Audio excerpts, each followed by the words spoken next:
नमस्कार, राज की बात देख रहे हैं आप। आपके साथ मैं हूं राज ठाकुर। राज की बात में आज बात होगी चुनाव की तैयारी, आगे किसकी पारी। क्योंकि लोकसभा चुनाव खत्म हो चुके हैं, अब इसके बाद सभी पार्टियां विधानसभा चुनाव की तैयारियों में जुटी है, जिससे वो आगामी महीनों में होने वाले चुनाव में अपनी पकड़ को और मजबूत बना सके। जिसमें हम सबसे पहले बात करेंगे केंद्रीय गृह मंत्री अमित शाह के पंचकुला दौरे की, जिसे लेकर सभी बीजेपी कार्यकर्ता तैयारियों में जुटे हैं। आखिर क्या है उनके दौरे के मायने, इस पर बात होगी। साथ ही साथ रोहतक में बीजेपी के सम्मान समारोह कार्यक्रम पर भी नजर रहेगी, जिसमें बीजेपी के नेताओं का सम्मान किया गया। इसके जरिए बीजेपी कार्यकर्ताओं को संदेश भी दिया गया। आखिर वो संदेश क्या, इस पर भी नजर रहेगी। फिर बात करेंगे कांग्रेस की। विधानसभा चुनावों को लेकर कांग्रेस कार्यकर्ता सम्मेलन किया जा रहा है, जिसका आगाज हो चुका है। लेकिन इस कार्यक्रम के आगाज का उद्देश्य क्या है, इसे भी हम आपको समझाएंगे। फिर बात करेंगे इनेलो की, जो अपनी नींव को मजबूत करने में जुटी है, जिसे लेकर लोकसभा चुनाव में करारी शिकस्त का सामना उन्हें करना पड़ा था। और फिर बात होगी लोकसभा चुनाव के नतीजों की और उसके विधानसभा सीटों पर पड़ने वाले प्रभाव की। और आखिर में हम बात करेंगे 2019 विधानसभा चुनाव की, जिसमें कौन सी पार्टी को कितनी सीटें मिली थी, और इस चुनाव के बाद जबकि कई विधायकों ने इस्तीफे दे दिए, उन इस्तीफों का आगामी विधानसभा चुनाव पर क्या असर पड़ेगा। इन सभी बातों पर विस्तार से चर्चा होगी अगले आधे घंटे के दौरान। राज की बात में बने रहे हमारे साथ। अगले आधे घंटे तक समझाएंगे आपको राजनीति का पूरा गणित।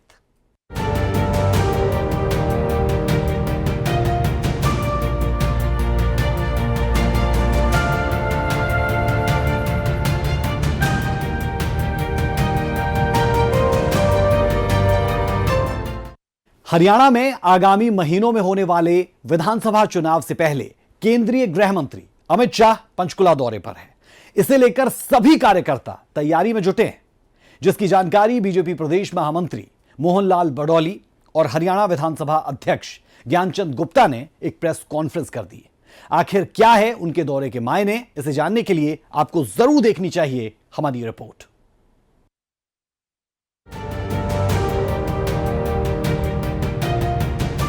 अक्टूबर में हरियाणा में होने वाले विधानसभा चुनाव की तैयारी में बीजेपी अभी से जुट गई है। इसे लेकर केंद्रीय गृह मंत्री अमित शाह 29 जून को पंचकुला में एक पार्टी बैठक की अध्यक्षता करेंगे, जिसकी जानकारी बीजेपी प्रदेश महामंत्री मोहनलाल बड़ौली और हरियाणा विधानसभा अध्यक्ष ज्ञानचंद गुप्ता ने प्रेस कॉन्फ्रेंस कर दी।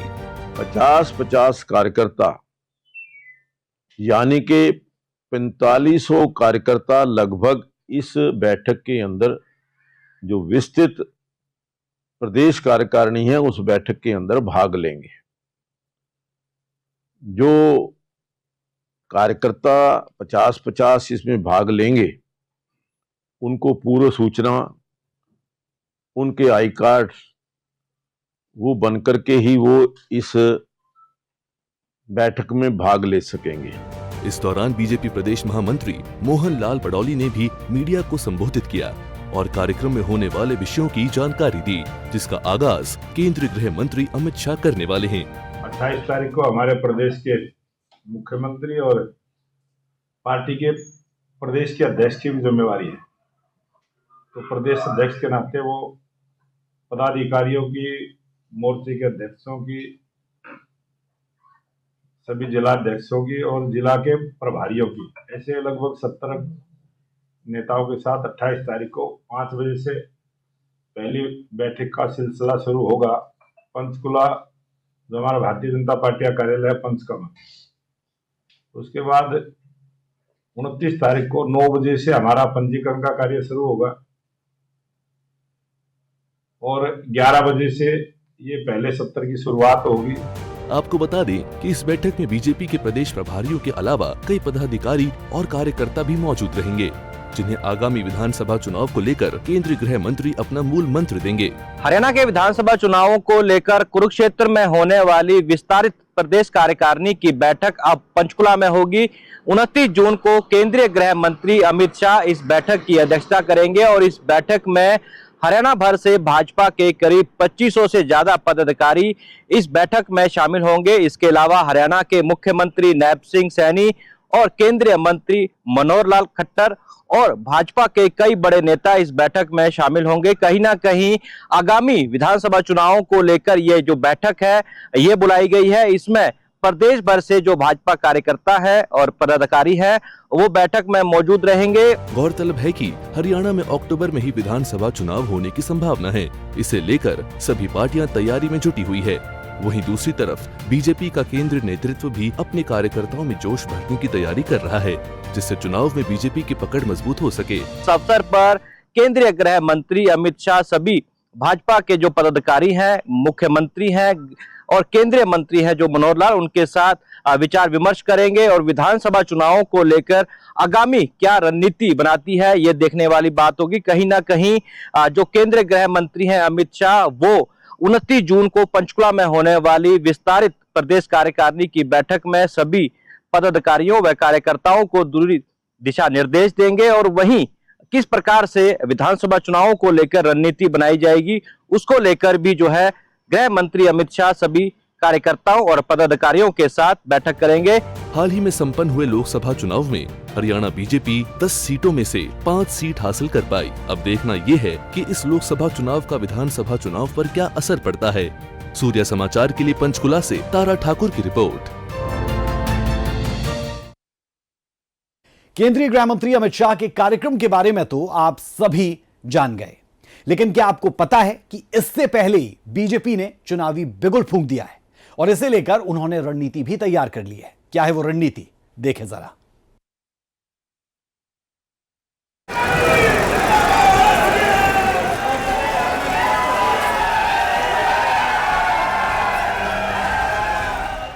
ये शक्ति प्रदर्शन है हरियाणा बीजेपी का।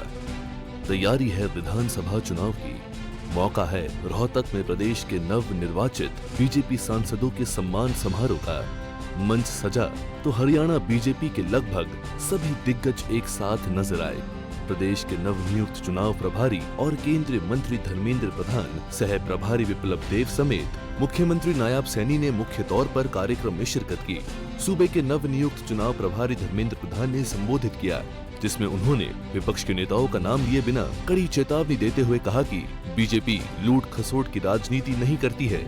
उन्होंने दावा किया कि आगामी चुनाव में एक बार फिर बीजेपी पूर्ण बहुमत से सरकार बनाएगी। वहीं चुनाव सह प्रभारी विप्लव देव ने भी मंच से निशाना साधने में कोई कसर नहीं छोड़ी। हरियाणा में तीसरी बार बीजेपी की सरकार बनेगी। कोई भी युद्ध, कोई भी बड़ा कठिन से कठिन काम तब हम सफलता के साथ जीत पाते हैं, पूरा कर पाते हैं, अगर सैनिक की मन ठीक होता है, सैनिक की हौसला ठीक रहता है, सैनिक अपने सेनापति को भरोसा करता है। आप भरोसा करिए, आपकी सेनापति और कोई नहीं है, देश की लोकप्रिय जननेता नरेंद्र मोदी है। आप भरोसा रखिए, इस देश में कठिन से कठिन काम को हमने जीता है। आज भी देश की जनता ने हमें भरोसा दिया है। इस बार भी हरियाणा के प्रगति बिना देश की प्रगति संभव नहीं है। मैं आप लोगों से 4 महीना मांगता हूं, आप लोग अपने आप 4 महीना दे दीजिए तो अगले 5 साल का सरकार भारतीय जनता पार्टी और आपका होगा। मेरे मित्रों, मेरा विश्वास है आप सभी लोग उसी दिशा में काम करेंगे और हर कार्यकर्ता से हम लोग मिलेंगे, मंडल में जाएंगे, बूथ में जाएंगे, शक्ति केंद्र में जाएंगे, सबके बात सुनेंगे, सबके बात सुन के संगठन में निर्णय लेंगे। मेरे मित्रों, से भारतीय जनता पार्टी में हो सकता है, मेरे मित्रों, किसी पार्टी में नहीं हो सकता। इस दौरान केंद्रीय मंत्री मनोहर लाल ने हरियाणा में तीसरी बार बीजेपी की सरकार बनने का दावा किया। साथ ही उन्होंने जनता से अफवाहों से दूर रहने की भी चेतावनी भी दी। तीसरी बार हरियाणा में आज तक कोई सरकार नहीं बना सकी है और मैं विश्वास से कहता हूं कि आने वाले अक्टूबर में भारतीय जनता पार्टी की हरियाणा की सरकार आप लोगों के बल पर बनेगी। मित्रों, उसके लिए आपको अग्रिम साधुवाद दूंगा। विपक्ष ने असत्य अपनाए, बहुत सी अफवाहें फैलाई और हमारे समाज का कुछ हिस्सा उन अफवाहों में भटकने का शिकार हो गया। हमको आगे विधानसभा का चुनाव लड़ना है। ऐसा नहीं कि इस समय बातें नहीं आएगी। इस समय हमको सावधानी पूर्वक जो पहले अफवाहें फैलाई गई, जो पहले इस प्रकार के हथकंडे कांग्रेस ने अपनाए, उनसे तो सावधान होना ही होना। कुछ नई बातें भी वो लेकर के आ सकते हैं। वहीं मुख्यमंत्री नायब सैनी ने मंच से एक बार फिर कांग्रेस पर झूठ बोलने का आरोप लगाया और आने वाले विधानसभा चुनाव में कांग्रेस की करारी शिकस्त का दावा किया। साथ ही उन्होंने कहा कि प्रदेश में डबल इंजन की सरकार विकास के काम में लगी हुई है और तीसरी बार सरकार बनाकर आगे भी ये काम जारी रहेगा। हरियाणा में भी तीसरी बार भाइयों विधानसभा के अंदर आपकी सरकार बनेगी। उसका आगाज करने के लिए आज हमारे बीच में धर्मेंद्र प्रधान जी पहुंचे हैं।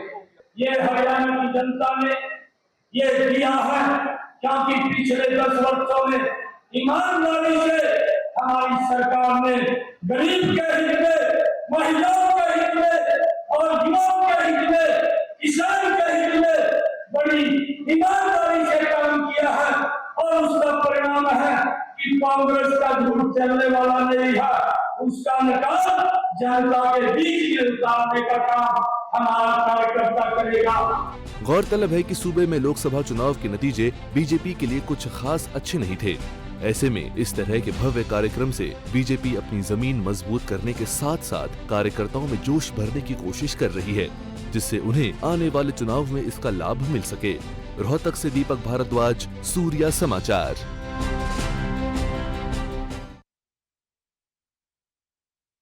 आगामी विधानसभा चुनाव को लेकर बीजेपी की रणनीति को आप भली भांति समझ गए होंगे। बीजेपी कांग्रेस पर झूठ बोलने का आरोप लगाकर घेरने की कोशिश करेगी, जैसे उन्होंने कई बार अपने कार्यक्रमों के जरिए भी कहा। वहीं कांग्रेस जो लोकसभा चुनाव में 5 सीटों पर जीत हासिल करने में कामयाब रही, उसके बाद जोश से लबरेज नजर आती है। इसे लेकर हरियाणा ही नहीं, देश की राजधानी दिल्ली में भी कांग्रेस नेताओं के बीच बैठक हुई। आखिर इस बैठक के दौरान क्या कुछ हुआ, इसे जानने के लिए देखिए ये रिपोर्ट।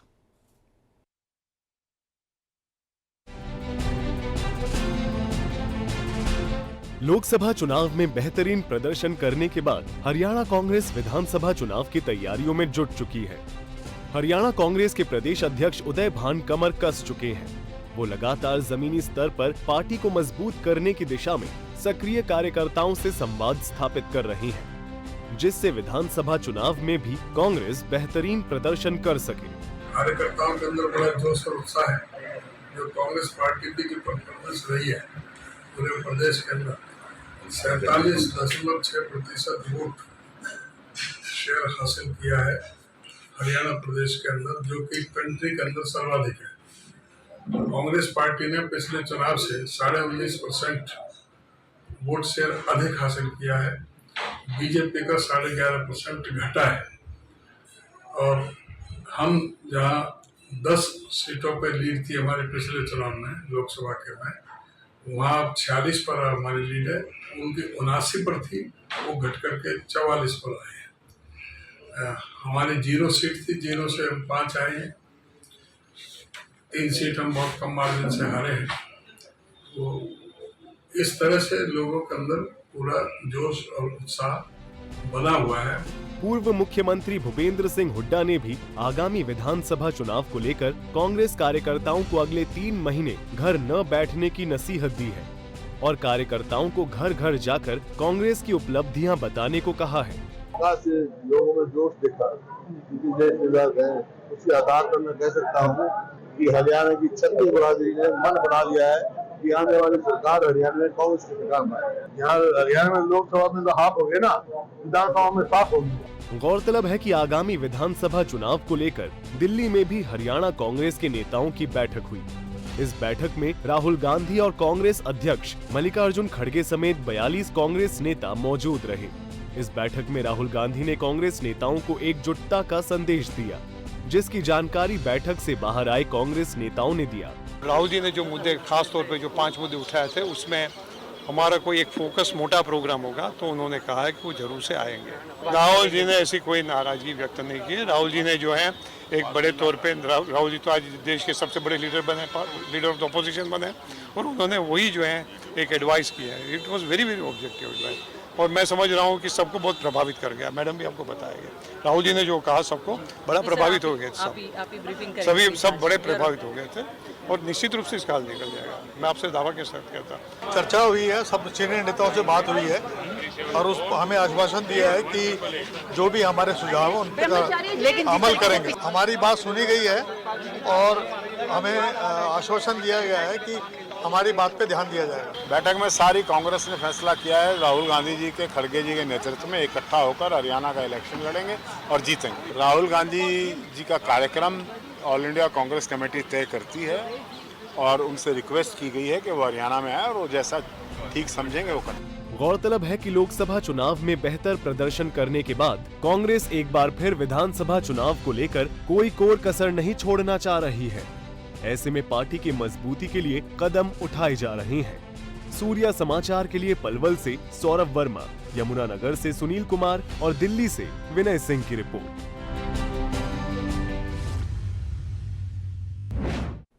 बीजेपी और कांग्रेस के बाद इनेलो भी कहां पीछे रहने वाली। उसने भी अपने कार्यकर्ताओं को एकजुट करने की कवायद शुरू कर दी है।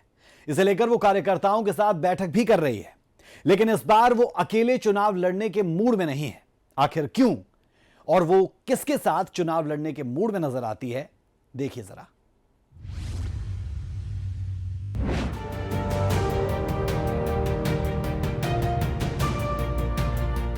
हरियाणा विधानसभा चुनाव से पहले इनेलो ने भी अपनी कमर कस ली है।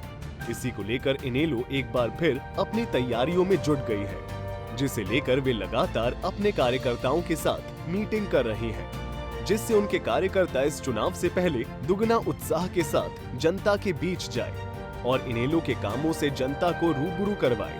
आगामी विधानसभा चुनाव को लेकर इनेलो प्रधान महासचिव अभय सिंह चौटाला का बयान सामने आया है, जिसमें उन्होंने इंडिया गठबंधन की तर्ज पर हरियाणा में गठबंधन तैयार कर विधानसभा चुनाव लड़ने का ऐलान किया है। हमने एक कमेटी बनाई है अपनी माजरा साहब की अध्यक्षता में, जो सारे राजनीतिक दल जो इंडिया गठबंधन के सहयोगी रहे उन सब के हमारे हरियाणा में पदाधिकारी हैं। कम्युनिस्ट के भी हैं, सीपीएम सीपीआई के, एनसीपी के, समाजवादी पार्टी के, लालू की पार्टी के, शिवसेना के, सबके पार्टी के पदाधिकारी। कांग्रेस ने कह दिया कि हम अकेले लड़ेंगे, उनका इंडिया गठबंधन से कोई संबंध नहीं है।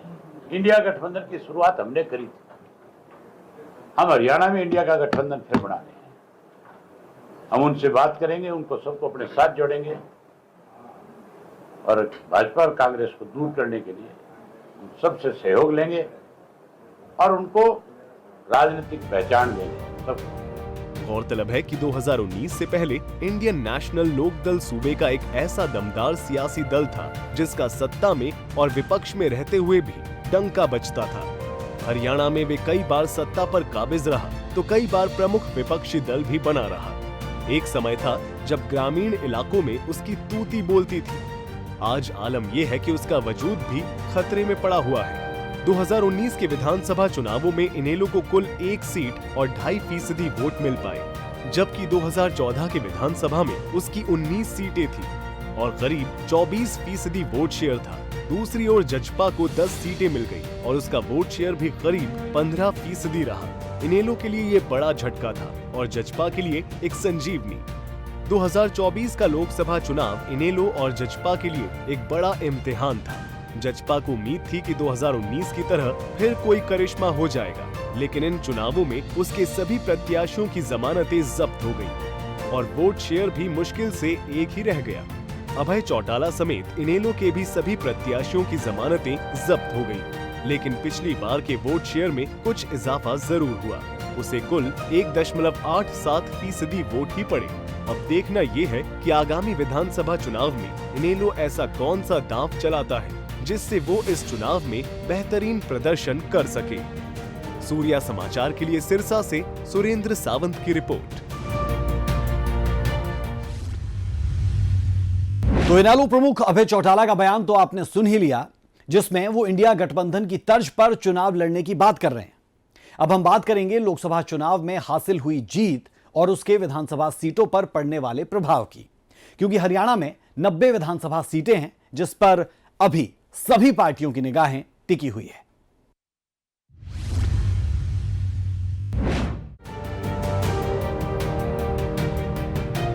हरियाणा में 10 लोकसभा सीटों के चुनाव नतीजे इसी साल अक्टूबर में होने वाले विधानसभा चुनाव की पटकथा लिखते दिखाई दे रहे हैं। पिछले चुनाव में राज्य की सभी 10 लोकसभा सीट जीतने वाली बीजेपी इस बार जहां 5 लोकसभा सीटों पर सिमट गई, वहीं कांग्रेस ने बेहतरीन प्रदर्शन करते हुए 5 लोकसभा सीटों पर जीत दर्ज की। लोकसभा चुनाव में बीजेपी और कांग्रेस को 5-5 सीटों पर जीत हासिल हुई थी, जिससे अगर हम विधानसभा चुनाव की बात करें तो दोनों पार्टियों का 45 सीटों पर अपना दबदबा है, जिससे आने वाले विधानसभा चुनाव में दोनों पार्टियों के बीच करारी टक्कर देखने को मिलेगी।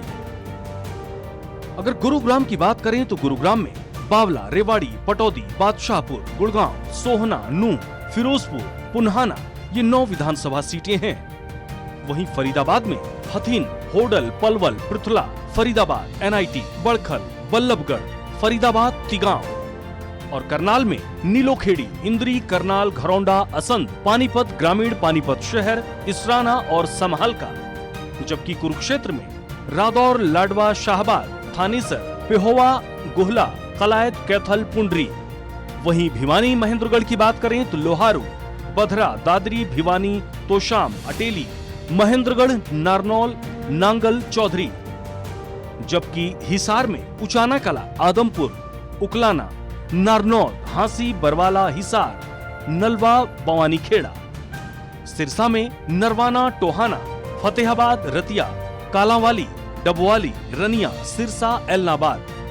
वहीं रोहतक विधानसभा में मेहम, गढ़ी, सांपला, किलोई, रोहतक, कलानौर, बहादुरगढ़, बादली, झज्जर, बेरी, कोसली, रेवाड़ी, जबकि अंबाला विधानसभा में कालका, पंचकुला, नारायणगढ़, अंबाला छावनी, अंबाला शहर, मुलाना, साढ़ौरा, जगाधरी, यमुनानगर, जबकि सोनीपत में गन्नौर, राय, खरखौदा, सोनीपत, गोहाना, बड़ौदा, जुलाना, सफीदो और जींद विधानसभा सीटें आती हैं।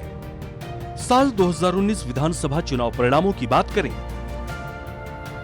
तो बीजेपी ने 40 सीटों पर जीत दर्ज की थी, वहीं कांग्रेस ने 31, जेजेपी ने 10, हरियाणा लोकहित पार्टी ने 1, आईएनएलडी ने 1 और अन्य के खाते में 7 सीटें गई थी।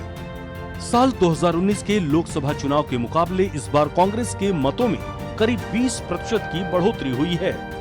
ये स्थिति तब है जब कांग्रेस ने पिछले चुनाव में एक भी लोकसभा सीट पर जीत हासिल नहीं की थी। इस बार के चुनाव में 5 लोकसभा सीटें जीतने के साथ ही कांग्रेस ने 46 विधानसभा सीटों पर भी बढ़त हासिल कर ली है, जिसे लेकर कांग्रेस के रणनीतिकार उत्साहित हैं। कांग्रेस ने 2 संसदीय क्षेत्रों सिरसा और रोहतक में एक तरफा जीत दर्ज की है, यानी इन दोनों संसदीय क्षेत्रों के अंतर्गत आने वाले सभी 18 विधानसभा सीटों पर कांग्रेस प्रत्याशियों को लीड हासिल हुई है। चौटाला परिवार की दोनों पार्टियों इनेलो और जेजेपी को इस बार के लोकसभा चुनाव में एक भी विधानसभा क्षेत्र में लीड नहीं मिल पाई है। दोनों ही पार्टियां अपने अपने उम्मीदवारों की जमानत तक जब्त कराने से नहीं रोक सकी। इस लोकसभा चुनाव में शहरी मतदाता ही बीजेपी की ताकत बनकर सामने आए हैं। पिछले लोकसभा चुनाव में बीजेपी ने अंबाला, कुरुक्षेत्र, करनाल, सिरसा, भिवानी, महेंद्रगढ़ और फरीदाबाद लोकसभा क्षेत्र के अंतर्गत आने वाले सभी विधानसभा क्षेत्रों में लीड हासिल की थी। इन 6 संसदीय सीटों के अंतर्गत 54 विधानसभा सीटें आती हैं, जिन पर बीजेपी ने एक तरफा जीत हासिल की थी। बाकी के 4 संसदीय क्षेत्रों रोहतक, गुड़गांव, हिसार और सोनीपत के अंतर्गत आने वाले 36 हलकों में से बीजेपी 25 में आगे रही थी। हिसार के नारनौद हलके से जेजेपी के दुष्यंत चौटाला ने लीड हासिल की थी। रोहतक में उस समय कांग्रेस के दीपेंद्र सिंह हुड्डा ने 5 महम, गढ़ी, सांपला, किलोई, बादली, बेरी और झज्जर, सोनीपत में पूर्व सीएम भूपेंद्र सिंह हुड्डा ने 2 हलकों बड़ौदा और खरखौदा और गुड़गांव में कैप्टन अजय सिंह यादव ने 3 हलकों नूंह, पुन्हाना और फिरोजपुर झिरका में जीत हासिल की थी। इस बार के लोकसभा चुनाव में भिवानी महेंद्रगढ़ संसदीय क्षेत्र में बीजेपी ने 6 और कांग्रेस ने 3, गुड़गांव में बीजेपी ने 6 और कांग्रेस ने 3, और फरीदाबाद में कांग्रेस ने 3 और बीजेपी ने 6 विधानसभा हलकों में लीड ली है।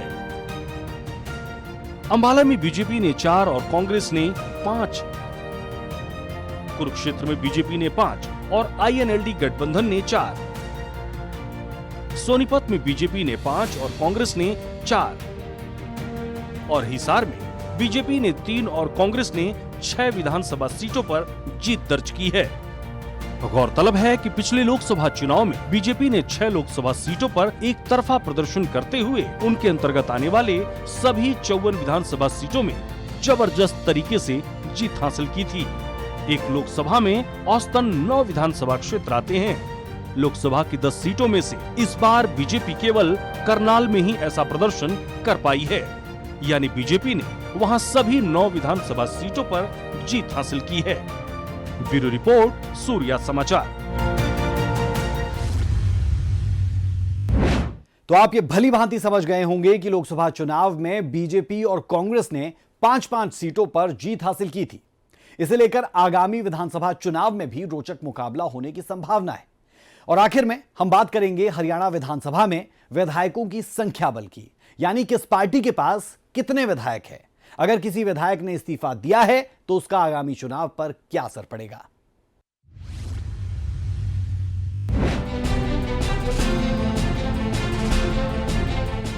लोकसभा चुनाव के बाद अब बारी है विधानसभा के रण की। हरियाणा में करीब 3 महीने बाद होने वाले विधानसभा चुनाव की सरगर्मियां तेज हो चुकी हैं। हरियाणा में विधानसभा की कुल 90 सीटें हैं। यहाँ का जादुई आंकड़ा 46 है, यानी किसी भी दल को सरकार बनाने के लिए कम से कम 46 विधायकों की जरूरत है। तो चलिए आपको हरियाणा विधानसभा का नंबर गेम समझाते हैं। 90 विधानसभा सीटों में से 41 बीजेपी के पास है, वहीं कांग्रेस के पास 29 सीटें हैं। तीसरी बड़ी पार्टी जेजेपी है, जिसके पास 10 विधायक हैं। इनेलो का 1 विधायक है। इसके अलावा 6 निर्दलीय विधायक हैं। 1 सीट हरियाणा लोकहित पार्टी के पास है। हाल ही में हरियाणा में 3 विधानसभा सीटें खाली भी हुई हैं। बिजली मंत्री रणजीत सिंह चौटाला के निर्दलीय विधायक पद से इस्तीफे के बाद से ही सिरसा की रानिया सीट खाली है। निर्दलीय विधायक राकेश दौलताबाद के निधन से बादशाहपुर विधानसभा सीट भी खाली है। सांसद बनने के बाद अंबाला की मुलाना विधानसभा सीट से कांग्रेस नेता वरुण चौधरी ने इस्तीफा दिया था। भिवानी के तोशाम विधानसभा से विधायक किरण चौधरी की सदस्यता रद्द करने के लिए कांग्रेस की तरफ से विधानसभा स्पीकर को रिमाइंडर भेजा गया है। किरण चौधरी कांग्रेस को छोड़कर बीजेपी में शामिल हो चुकी हैं, इसलिए कांग्रेस ने इसे दल बदल कानून का उल्लंघन बताया है। बहरहाल हरियाणा विधानसभा के अगले आम चुनाव इसी साल अक्टूबर में होने हैं, इसलिए तीनों विधानसभा सीटों पर उपचुनाव नहीं कराए जाएंगे। विधानसभा के आम चुनाव के साथ ही इन तीनों सीटों के लिए भी चुनाव करवाए जाएंगे। सूर्या समाचार के लिए ब्यूरो रिपोर्ट। लोकसभा चुनाव हो या विधानसभा चुनाव, उससे पहले नेताओं का एक पार्टी से दूसरी पार्टी में आना जाना लगा रहता है। लेकिन जिस तरह कांग्रेस में लोकसभा चुनाव के दौरान शुरू हुई अंतर्कलह अभी भी खत्म नहीं हुई, उसका खामियाजा कांग्रेस को भुगतना पड़ सकता है। वहीं बीजेपी, जिसे लेकर लोकसभा चुनाव में कुछ सीटों का नुकसान हुआ, उसे भी अपनी रणनीति में बदलाव की जरूरत रहेगी। वहीं दूसरी तरफ इनेलो और जेजेपी अपने वोट शेयर को बढ़ाने की कोशिश करेगी और चाहेगी कि कुछ सीटों पर जीत जरूर दर्ज कर पाए, क्योंकि लोकसभा चुनाव में एक भी सीट दोनों पार्टियां जीत नहीं पाई। राज की बात में अभी के लिए इतना ही। कल फिर हाजिर होंगे एक नए टॉपिक के साथ, जिसकी तह तक जाकर आपके सामने रखेंगे राज की बात। इजाजत दें, नमस्कार।